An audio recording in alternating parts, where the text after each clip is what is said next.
Welcome, everyone. And just because we seem to be having a slight technical difficulty, if you can hear me right now, will you just say yes or put a thumbs up? And great. Okay.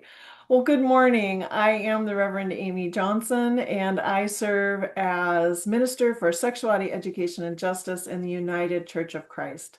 So, welcome this morning to Our Whole Lives Taking Flight. I am joined by my owl sister, always and forever. Forever? Melanie Davis. I'm Dr. Melanie Davis. I'm the Unitarian Universalist Association's Our Whole Lives program manager.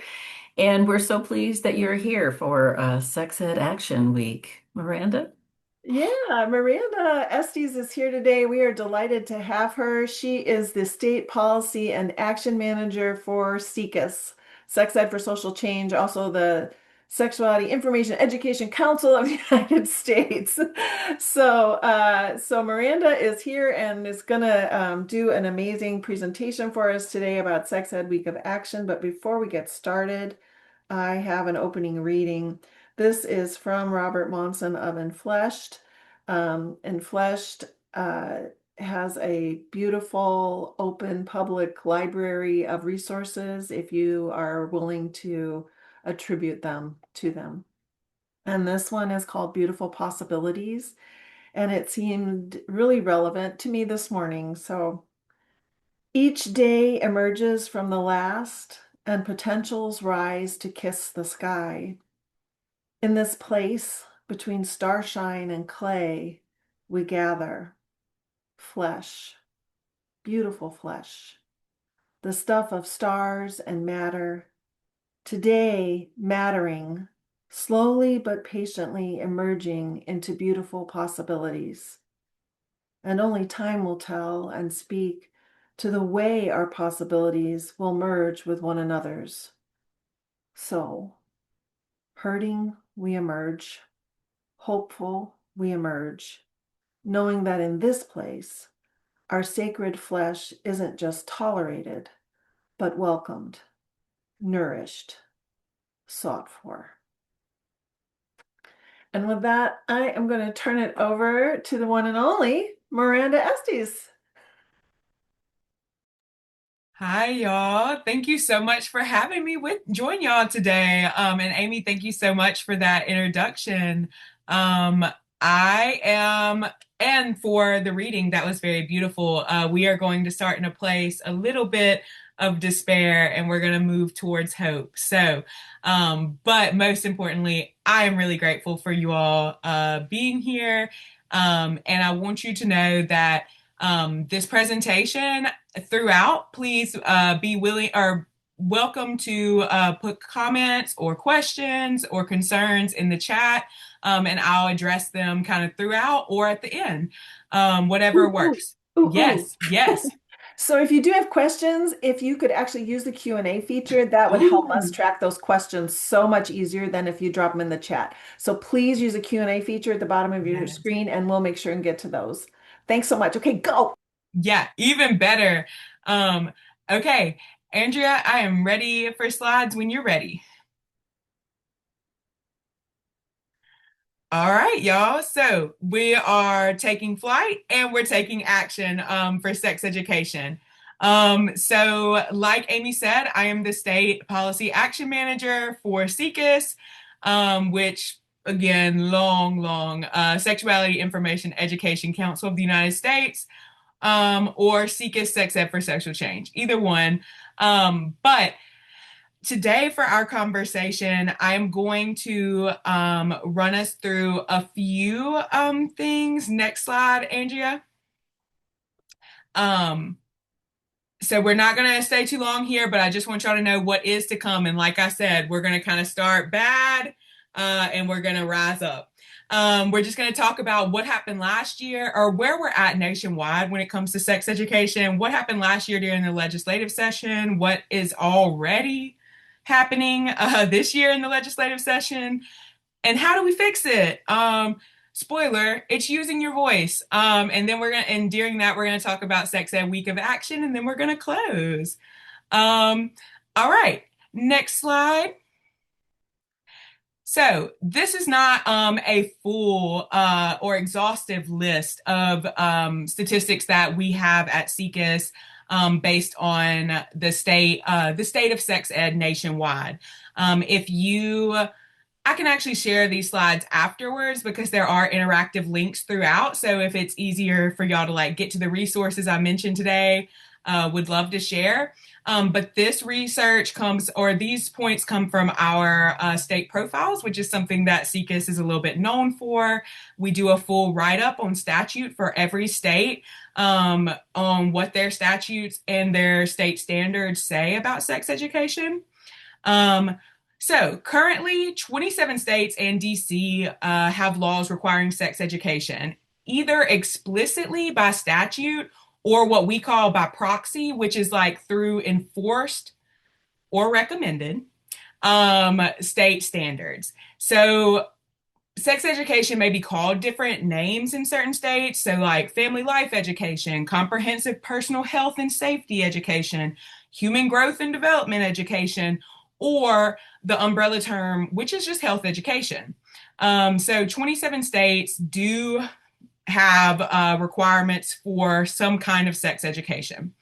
However, this does not ensure that sex education is quality, like that the sex education being provided is quality. I just want to go ahead and put out there 14 states provide abstinence only sex education, meaning that we cannot talk about contraceptives or family planning. It is really just this is not something you should be engaging in prior to marriage or what's the Mean Girls reference? If you have sex, you'll get an STI and die. It's like that's kind of what we think of when we say abstinence only. So 14 states are teaching sex ed, but only that, and we don't really count that.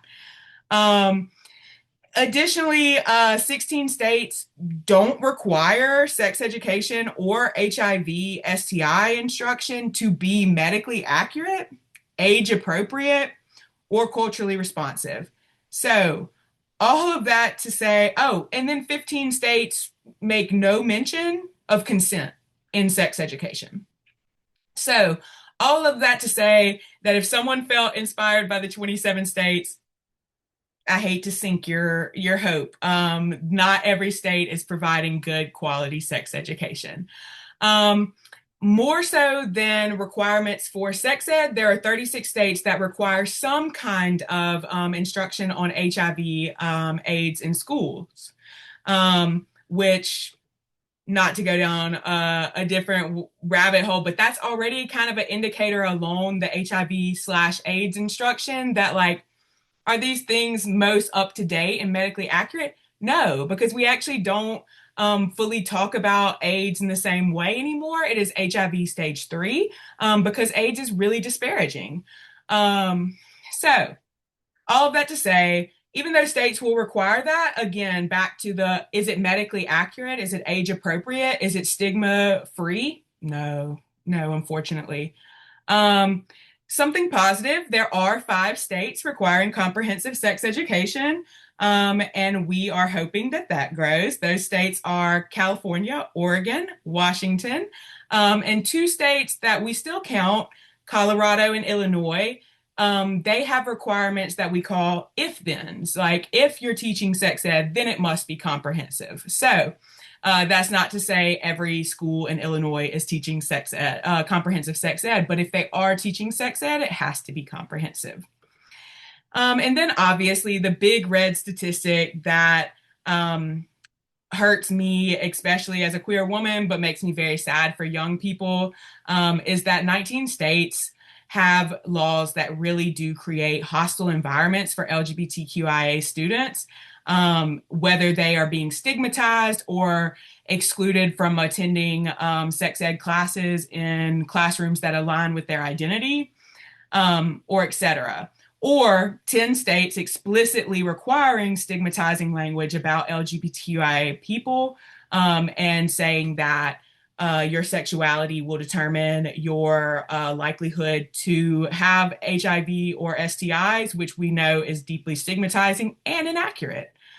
And And then I'm sure you have all have unfortunately heard of the don't say gay laws or legislation that's like forced outing or banning conversations about sexual orientation, gender identity. Currently, there's 13 states that have laws like that on their books. Um, so sorry to overwhelm with a lot of negativity. I hope you all are with me. Um, And Miranda, there is a question asking if you would clarify the HIV stage 3 thing. Their audio cut out when you were talking about that. oh yes, I'm so sorry about that. Basically, and if someone else, if there's more knowledge in the room, please. But I recently learned through working with AIDS United that most of in schools they are instructing around using the terminology HIV stage 3, which is not AIDS, but it's like AIDS feels like a death sentence. Whereas we now have like the scientific advancements to where people can live long, relatively normal lives with HIV, and not cross into, uh, I don't know, like a place of no return. So I hope that clears that up. And I would be happy to go and find some. Well, we're going to have some resources releasing later this month, actually, which I'll look forward to sharing with y'all about how sex ed and syndemics of HIV and poverty and all these things overlap. Okay. Um, Next slide. So, I am not going to go into super big details here. I'm not going to bore you all with bill numbers from last year, but if you ever do want to talk about that, one, I recommend our brand new legislative look ahead, Facts Over Fear. It is the movement for inclusive, evidence based sex education. And this is what we call our legislative look ahead. So it is looking at what happened since our last report, which was the mid year of last year legislative session. What happened since then, and what are we expecting this year? So, kind of forecasting what we anticipate seeing based on what we saw last year. Miranda, Um, is that something that people could download from your website? yes, Thank yes. you. This is, and actually, let me. I can drop in the chat right now for everyone, just because accessibility as well. I want y'all to be able to follow along with the presentation if that's helpful. This should just be a view only, so y'all can still click. Like if you click this, this little image, it would actually take you to the report. Thank you so much. Yeah, of course. It is a great report, and I am very proud of our policy team for putting this together. But I will warn you, it's about 40 to 60 pages. I can't remember where we finished out. So, but I think a very enlightening read. But there were some general themes we saw in 2025. Our policy team tracked over 100 federal bills and over 900 state bills. And when I say that, I just want to say SIECUS tracks legislation in all 50 states and federally. And currently, we have partners in 30 states that we work with directly to try to influence legislation positively or defensively, progressively or defensively. But there were some general themes last year, and those general themes, unfortunately, were similar to the last few years. The attacks on trans youth and LGBTQIA youth, they didn't stop in 2025, they amplified. At the federal level and at the state level, we saw bills that were talking about gender mutilization, yeah, that word, and equating that with parents making decisions that are good for their families, and being child abuse, etc. So, of course, the community is being scapegoated. And speaking of parental rights, there is a movement that is very counterproductive and untrue, where it's that parents are being excluded from what their young people are learning in public education. And that's just not the truth. It's not the truth. But it is an angle that the opposition has really latched in on since 2021, to the point where, like last year, Oklahoma and Florida the year prior now have divisions in their government for parental rights, like a parental rights division, to report any kind of like, oh, the school wouldn't tell me what they were teaching. And really, sometimes it's the school told me the curriculum they were using, but they wouldn't print off all of it for me. And sometimes that's a copyright issue. And so schools are putting themselves into a liability.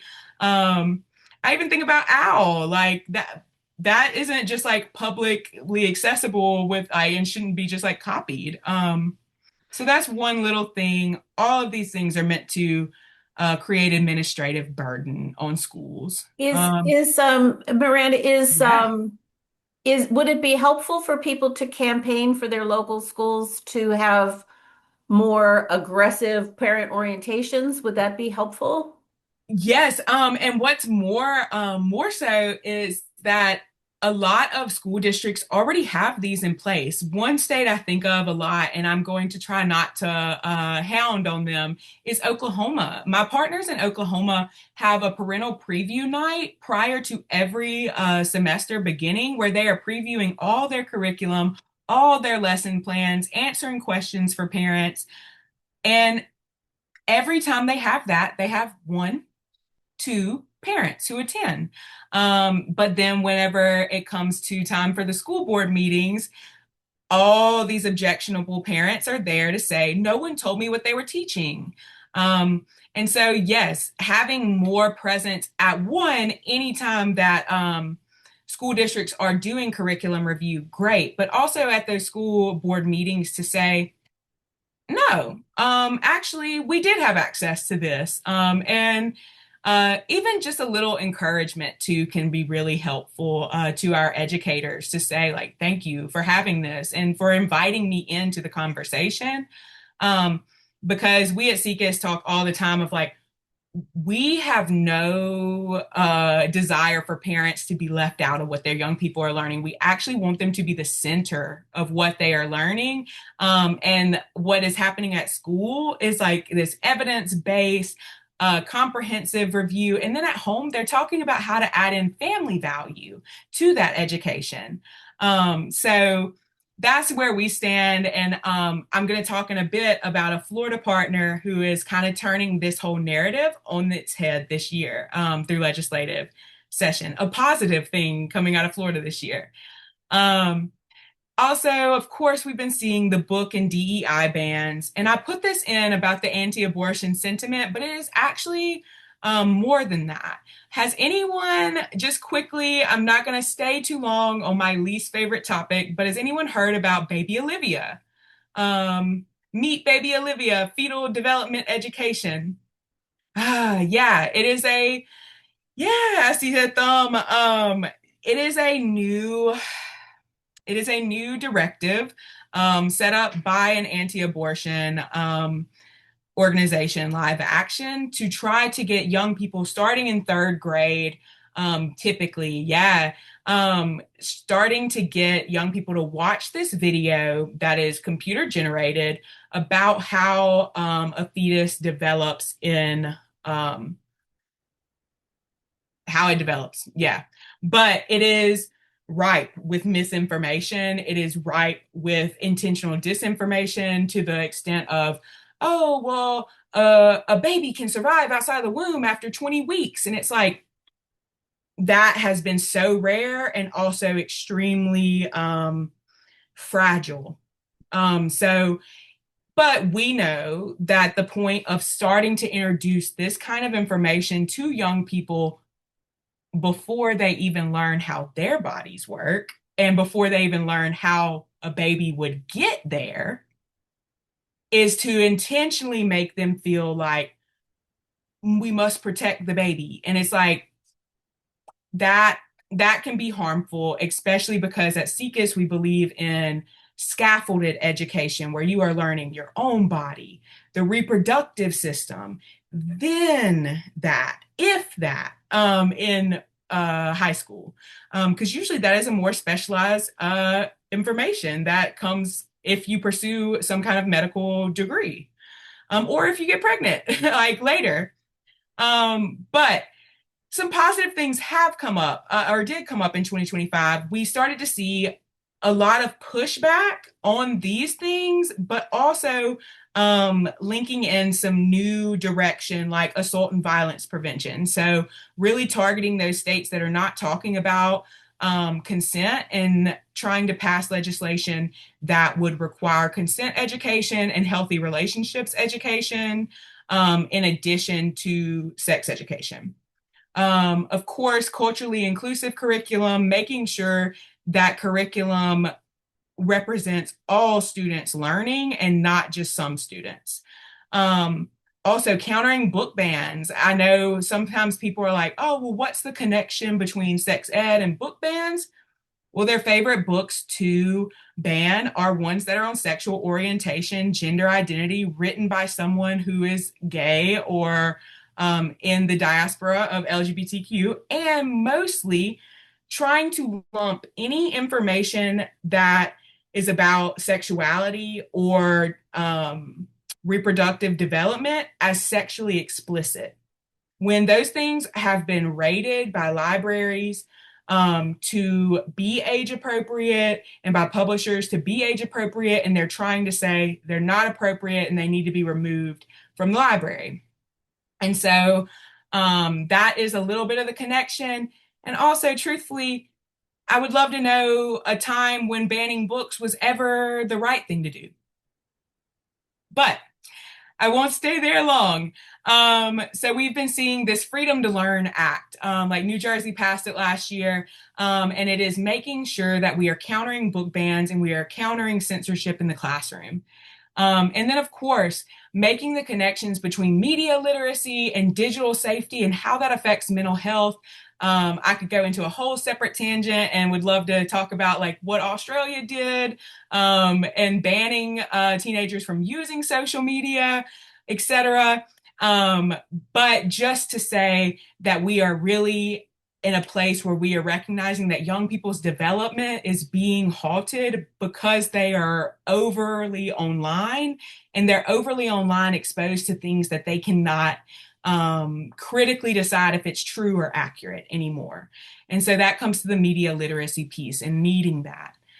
So there have been some positive things that are coming, or themes that we saw in 2025, and we hope to expand in 2026.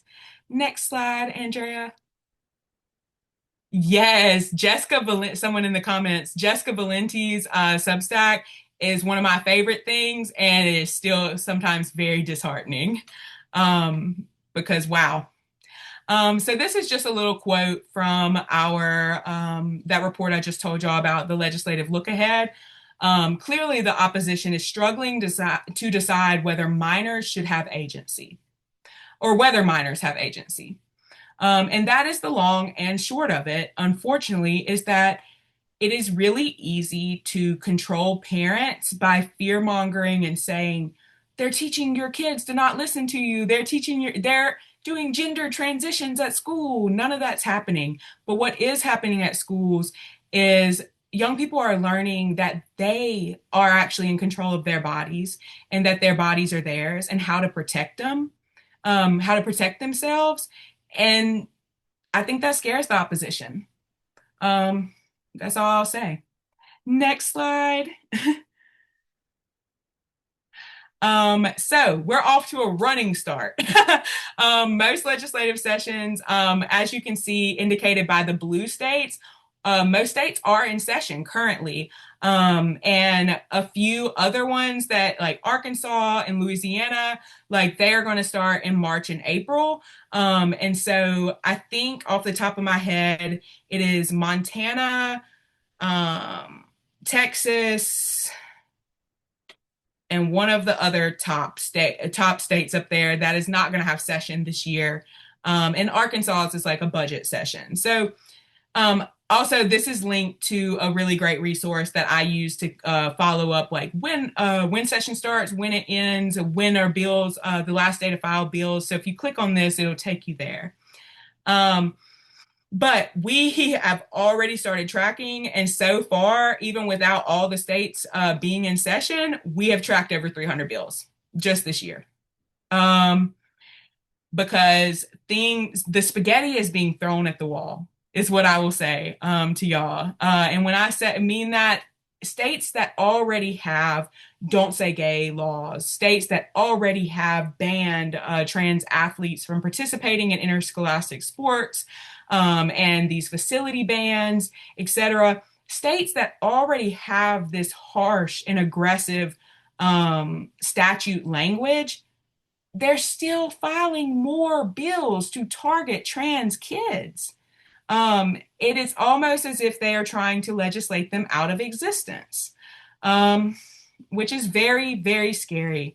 And again, the parental rights, I won't dwell there, but it's like, how much more can we do to ensure parental rights, like in these states? But it's like, they are. And I won't put on my, it's not a tinfoil hat anymore. Actually, I need to stop saying that.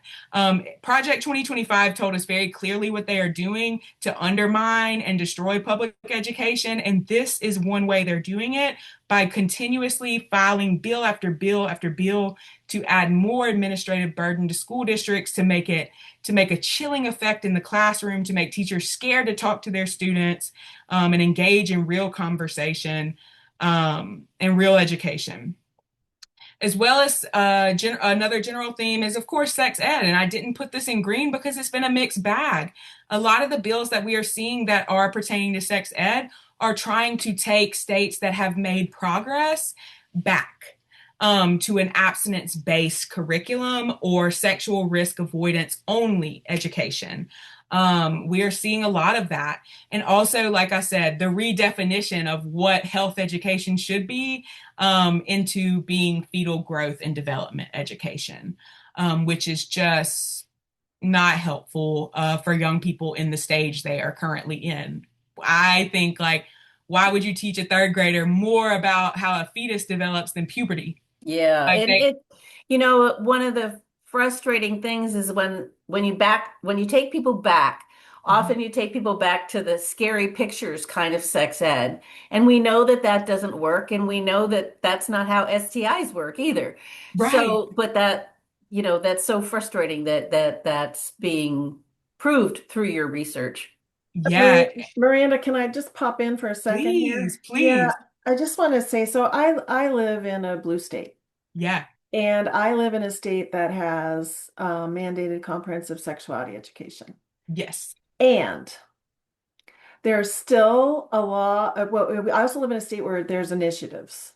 And Yes. so right now, there's an initiative in our state that, which means people went out and got enough signatures that it goes to the legislature and then they decide either yes or no. And if they say no, it goes on the ballot. So Mhm. on the ballot in November, there will be an initiative to about trans athletes in my blue state that has comprehensive sex ed laws and also has laws protecting Yeah. gender affirming care and all those kind of things. There's that we have those laws, right? But there will be initiative on the ballot that would require girls to have a physical examination to play sports. And there are gender affirming clinics, gender care clinics that are providing care for youth that are closing in our Mm. state because Yeah. of pressure. So even if you're, I just want to say, even if you're in a blue state, even Yeah. if you're in a state that has these laws, you still have to keep on top of this legislative stuff. Yes. And you still have to call your legislators and you still Yes. have to be on top of all this stuff. Thank Sorry, you. but it's No, true. do not apologize. Thank you for bringing that up. That is such a good point. Because a lot of states, and I will speak to Oregon, Washington, and California, of the moment you take your foot off the gas, someone else is putting theirs on the brake. So just know that. And even in, and we won't even get into implementation, which is a whole other beast of, just because the law says it has to be taught doesn't mean school districts are doing that. And so, but that of itself, 100%. 100% yeah. true. But also, I don't want to dwell too long here, so a little trigger warning. But I just want to say, with everything we are seeing right now in the news, with the files being released around all this sexual violence, we should be questioning anytime we see things that are like, oh, time for a physical exam. Who's giving it? Who's in charge of that? And are we And okay how with old? Yeah, how and old are then they? And how is this happening? And also like how traumatizing that could be for a young person. And exactly. also the obvious, we don't just because you looked at someone and said, oh, they have this part, they must be this sex. Biology is not that clear on it, and intersex folks do exist, and there's a lot more variation in sex than we talk about. But we should be concerned with protecting the laws that are good that we have, fighting back against the bad ones, and also pushing against these narratives that are, like you said, Amy, showing up in ballot initiatives. Because to get a ballot initiative process like that, it takes a lot of money. And so to say that it is always the people doing it, is it?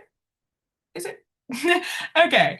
But racially inclusive curriculum, that is another one we are really seeing the pushback against, like, especially in Florida. We are seeing school districts trying to use things from Prager University, which I won't go into, but jump scare. They that tries to teach that slavery was actually beneficial for African Americans.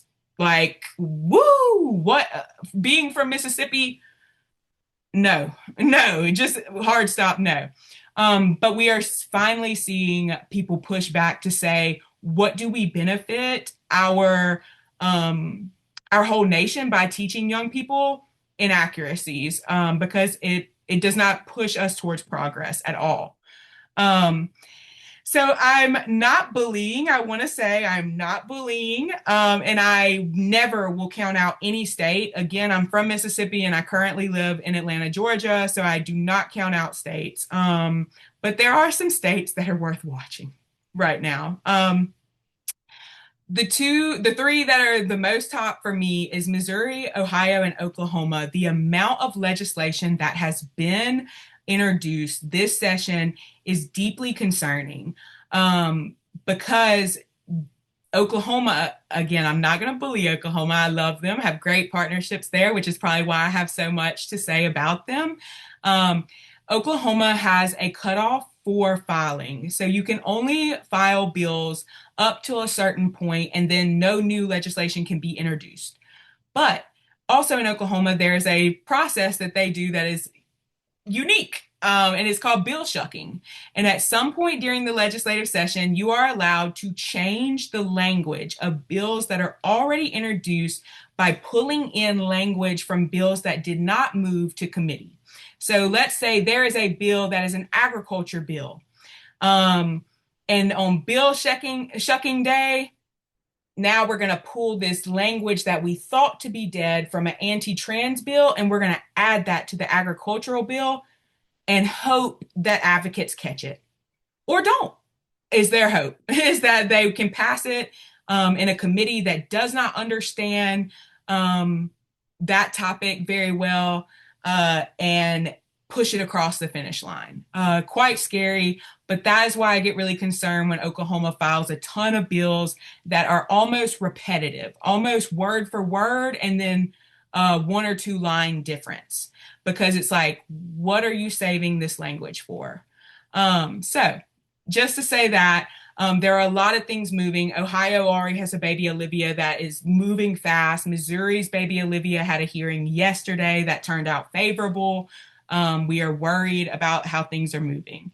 But we have now reached the pit of our conversation where if you are all feeling very negative, we're about to go up. We're about to Thank you, move up. Miranda. I do have one question before Yes. you lift us up. Yes. Um, at the same time that people are saying we're all for parental rights and we want to protect parental rights, they're also saying, but we don't want parents to talk to their kids about gender affirming care or pronouns or whatever they Yes. identify as. So, what is the state of of parents' rights in terms of advocating for their own children?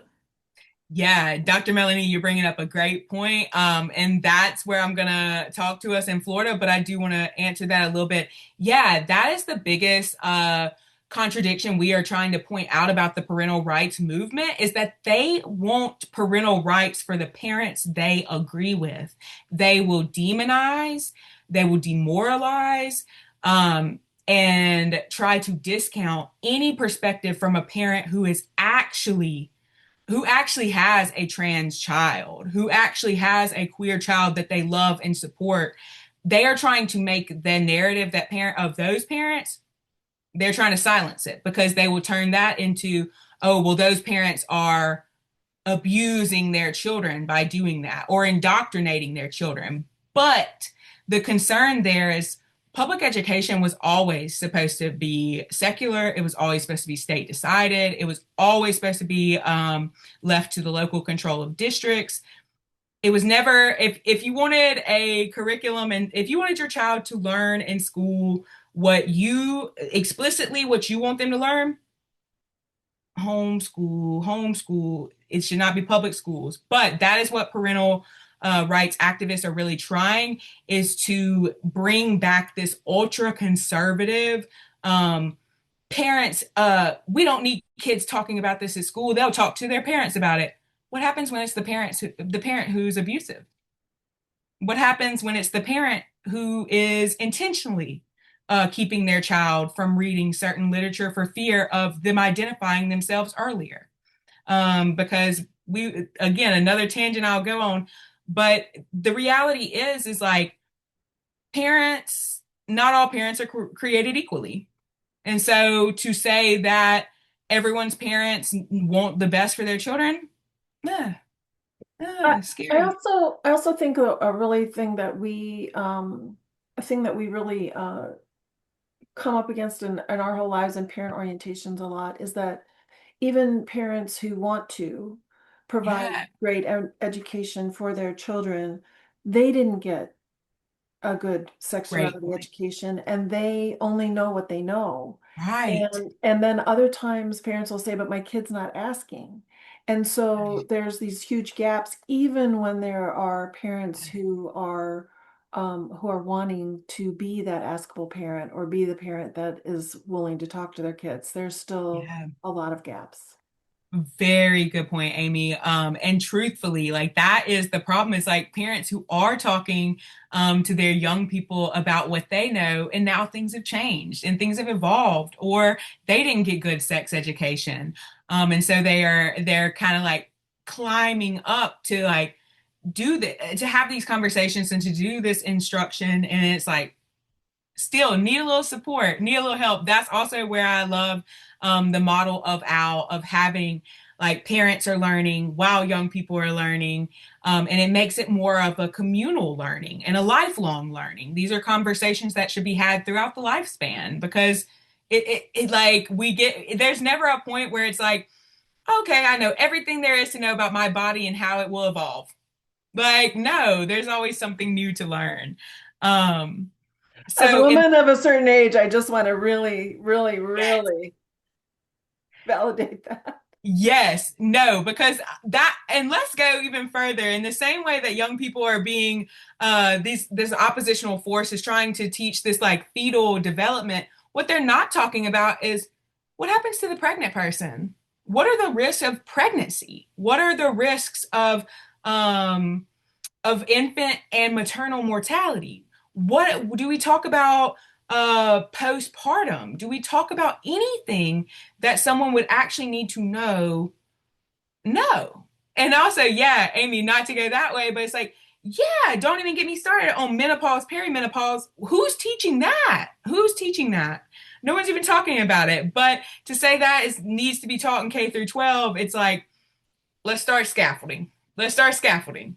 But yes, I think that the foundational learning and understanding of your body and your reproductive system and your sexual and like sexual orientation, gender identity, etc., creates a great foundation to be ever curious and ever learning more about like the lifespan and how we change throughout the lifespan. So I want to start taking us up, and I have hinted at Florida, but I want to go back to it. So Florida currently has some of the most restrictive laws around sex education. They have in the past 2 years, yeah, no, maternal mortality was already bad before the ban, and what is it now? Worse, worse.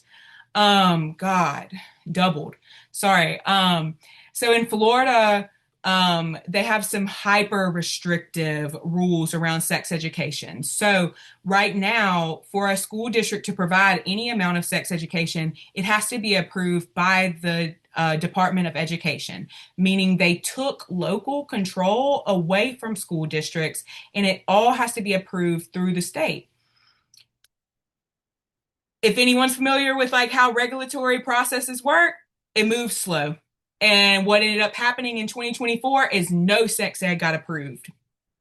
None, because they didn't have, because the legislature required the Department of Education to do this and did not give them time to get their life in order to be able to have a board of folks, of experts to approve curriculum. So it ended up where no curriculum got approved. So no sex ed was being taught. I think it was intentional, but we won't go down conspiracy lane with me today. But what our partners in Florida right now at Prism Florida, they are running a bill, well, two bills. They have a House and Senate version. But basically, it would repeal any like it would repeal the Don't Say Gay statute. It would repeal the divisive ban statute. And it would also reverse the decision that all things have to go through the Department of Ed to be approved. So if anyone, I don't have this in the slide, so if there is any Florida folks in the chat and you're like, oh, I want to go read that bill, it is House Bill 173. Oh wait, no, I'm so sorry. I'm looking at my bill tracker wrong. It is House Bill 677, 677. But additionally, it requires libraries to remove any of the bans that were made, and any in the last 3 years, I think it's like they have to review like what was removed and was it removed on partisan bias? Because if so, bring it back. um, but okay. So Florida, some positive things. Alaska has some really great things. Senator L.V. Gray out of Alaska is an incredible advocate for sex education. Every year she runs a comprehensive sex ed bill. We're always fingers crossed that this will be the year it passes. And Massachusetts, my goodness, they have been trying to pass their Healthy Youth Act for 14 years. 14 years. And they finally got, for the first time in 2025, they have a full year session. In late 2025, they got a House hearing for that bill. So I'm hoping the momentum keeps going, and that we see some progressive legislation coming out of places where we're not really fully expecting it. Okay, next slide. All right. So here is where I'm going to tap on Amy and Dr. Melanie to kind of talk about things that y'all have going with Our Whole Lives that would be resources and helpful. But I want to bring us back up and say, you know what? We can do something about the situation we're in. We can fix it.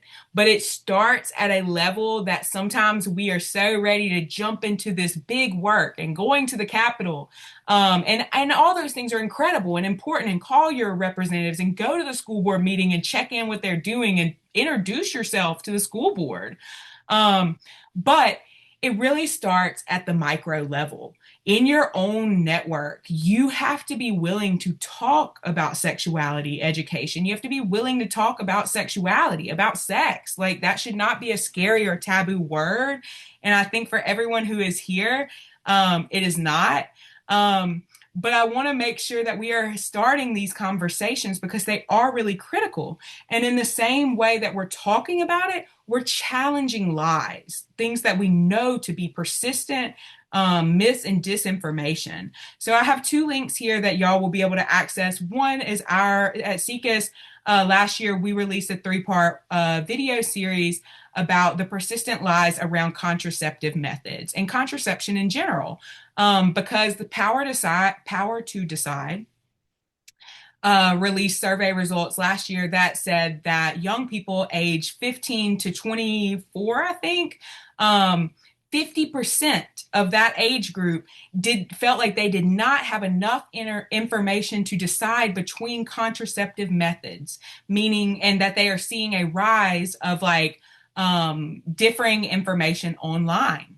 And so that is a big thing because we are seeing the rise of like, oh, well, soft girl life, we don't use birth control, it makes you gain weight. And it's like, as a fat woman, one, that's rooted in fat phobia and crazy. But two, it's just like, it's lies, it's misinformation. And we know that it's also being perpetuated in states like Mississippi, Louisiana, Texas, Georgia, where school districts are required to teach inaccurate information about contraceptive methods.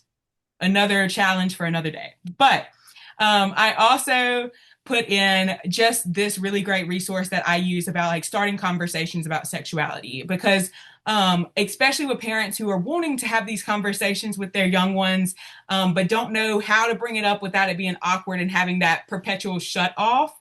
Um, I think it is a great resource because it tells you kind of how to like look at movies and like first off, rape culture is extremely prevalent in a lot of movies and shows right now. And we can be challenging that. That's a great conversation of, oh, what would you do if you heard someone say that? Like, Yeah, especially with so much about social media now is covering the Epstein yes, horrors. And young people are hearing that too. They're hearing about yeah, young people who have been abused, and those conversations are yeah. really important for parents to have. Amy and I have been putting some links in the chat. The Parent Hub and Parent Resources. We have parents, UCC and UU versions of parents and caregivers as sexuality educators. Parents can use that. It doesn't require a trained facilitator. They can use it online or in person in groups, or they could read the material by themselves. We also have a fabulous Under Your Wing series. There's one with the authors of Owl K1 for parents of K1 that has a lot of book resources. And here are some eight essential conversations to have with your children. And then Amy and her co-author Kirsten Defer for Owl 46 created the Under Your Wing series for parents of children in that age group. And rather than a lot of book reviews, that's more like a conversation about how to have the conversations. So parents can avail themselves of that. They don't have to have children in our whole lives to participate or to use those free resources. I would say also that, we were talking about orientation to sex ed materials. It's so important that people really lean into the parent orientation for our whole lives because we too have this commitment to parents as their children's primary sexuality educators. And the orientation is not just here's the curriculum, but also how did you learn about sexuality and how would you like your children to learn about it in ways that are similar or different? And that's a commitment that we make to parents that facilitators make to parents when they do that orientation is that we will be loyal to this curriculum and we will not add a bunch of materials and we always say if you do feel compelled to add some resources, let the parents know what they are and that they're not part of our whole lives. Yeah. Amy, what would you like to share? Yeah, I just want to say like we both have these parent hubs and they're free resources and they are based on our whole lives material and they do reference our whole lives material, but they are so much more and you don't have to be offering all. Just want to say that again. Um, so those are in the chat and they'll also be on the resources once we upload this video.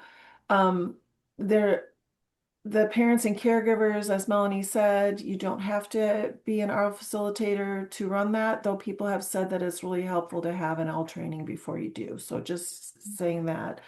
Um, Amanda or Miranda, That's okay. do you have other stuff you wanted to go through on this slide before I have another thing I wanted to say about how to get this information before we wrap up, but Oh, lift up anything else? no, no, most of these are just other resources, but there's some things that I've not linked because they are not like completed. Like I think another great way, like once you're talking to your local, like your circle about it, let's bring it to community.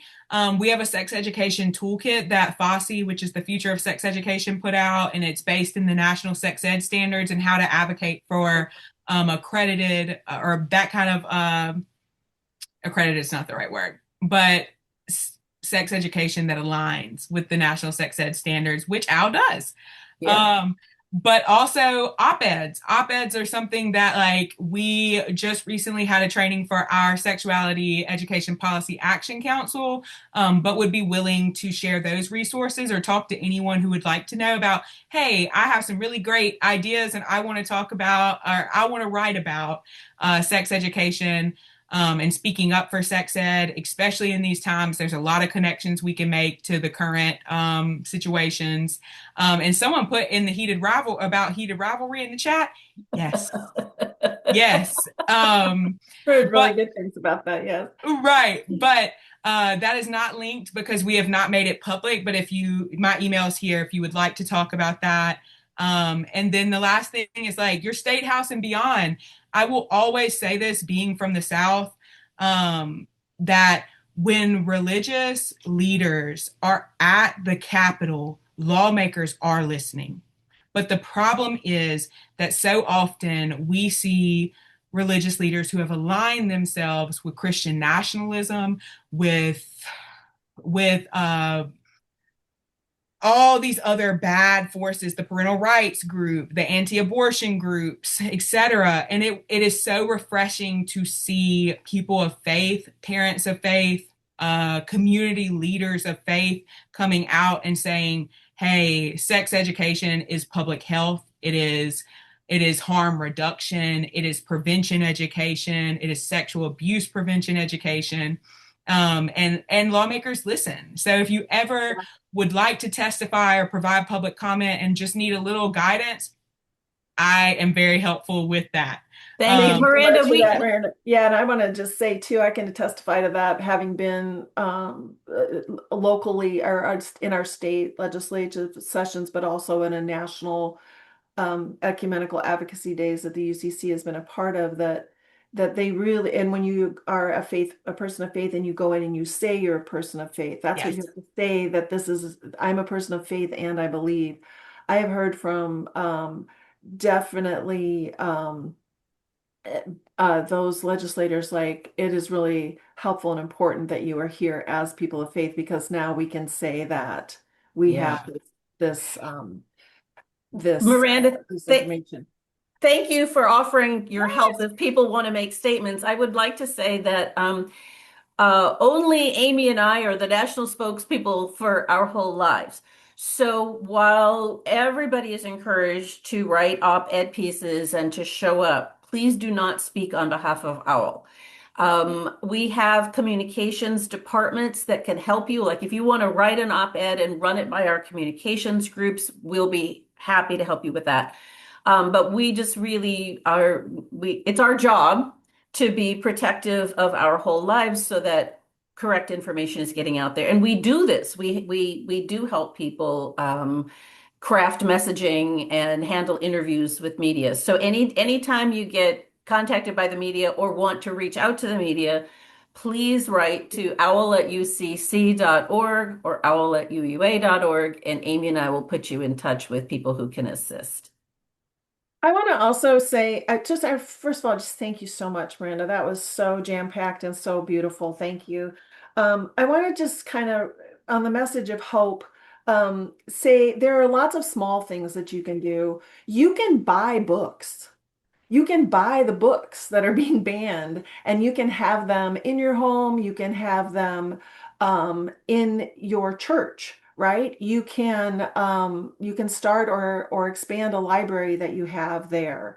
If you're in a church or a congregation and you want to use some of those books for a children's sermon or a time together, I mean, those are some of the small things that you can do. Yes, I'm seeing somebody in the chat saying, I buy those books and I put them in the little free libraries around my neighborhood. So those are things you can do. You can call your legislators. And like I said, just because you're in a blue state, or just because you're in a state that has comprehensive sex ed laws doesn't mean that you don't have to stay on top of it and continue to call. So I encourage you to find that information on the legislative lookout and call and be specific. And if you're in Florida, for heaven's sakes, please call today and support House Bill 677. Um, also, I want to say there's so much in the chat and there's been so much in the Q&A about getting the information that was shared today. So here's the situation. If you registered and when you registered, or if you have in another way, I believe, checked that you are willing to receive, we do consent here at the UCC. So if you have said that you are willing to receive emails and follow-up communications from the UCC, you will receive a follow-up email. And in the email, we will have links to the resources.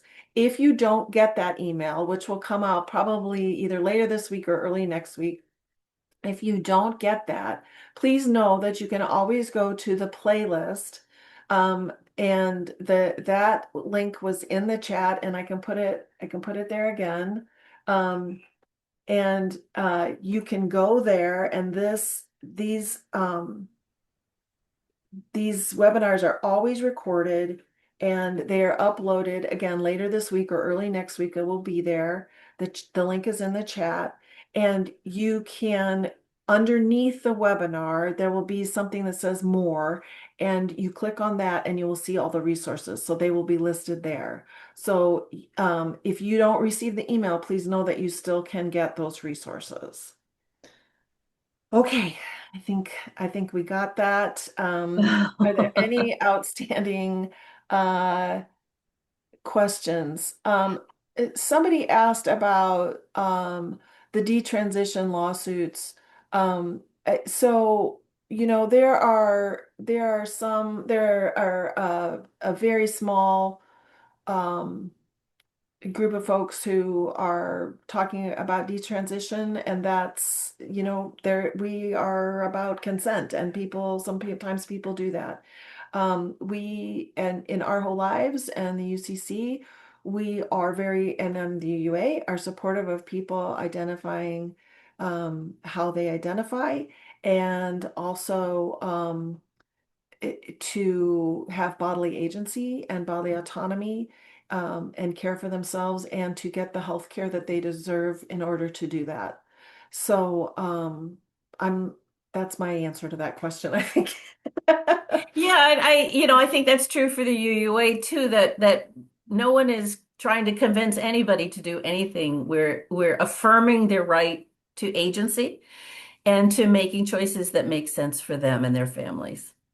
Miranda, thank you so much for being here, and thank you to everybody who participated today. We welcome your active participation, and next week is Sex Ed in Action Week, so take some Yeah. action. You've Do got lots of something. ideas Buy a now. book, call a legislator, post something about how great it is, talk to parents.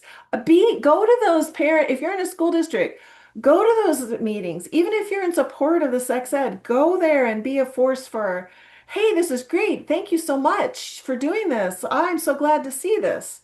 Show up with hope and solidarity for those people doing that work. That And we if you're all a need to person do of that right faith, now.